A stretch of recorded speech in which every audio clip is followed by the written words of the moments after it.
নমস্কার বন্ধু, আমার রাষ্ট্রকৃষ্ণ চ্যানেলে সবাইকে স্বাগতম। তো আপনি কি প্রচণ্ড ডিপ্রেশনে আছেন যে যত ইনকাম করছেন সব পার্চেস হয়ে যাচ্ছে, যা কিছু সম্পত্তি অর্জন করছেন, যা কিছু সেভিং করেছেন সবই একদম চলে যাচ্ছে, সে ব্যবসার মধ্যে দিয়ে হোক বা বাড়িতে কোনো সমস্যা দিয়ে হোক, শারীরিক অসুস্থতা দিয়ে হোক বা কোনো সম্পর্কের মধ্যে দিয়ে হোক, মানে মোটমাট কোনো পয়সা আপনার সেভিং থাকছে না, আয়ের থেকে ব্যয় বেশি হয়ে যাচ্ছে, মানে ফিনান্সিয়াল দিক দিয়ে একটা চরম প্রবলেমের মধ্যে চলছেন।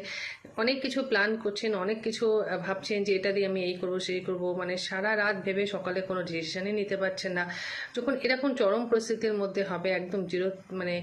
একদম পুরো জিরোতে যখন আপনি নেমে আসবেন, কোনো কিছুই কিন্তু মানে ডিসিশন নিতে পারছে না, সেই সময় কিন্তু বন্ধুরা একটু শনিবার করে নিরামিষ খাবেন এবং প্রতি শনিবার করে শনি মন্ত্র জপ করবেন। আর বিশেষ করে এই ভাদ্র মাসে একটু শনি ব্রত করবেন, পূজা দেবেন মন্দিরে, অবশ্যই প্রতি শনিবারে দান দক্ষিণা পাবেন, দেখবেন ফিনান্সিয়াল আস্তে আস্তে উন্নতি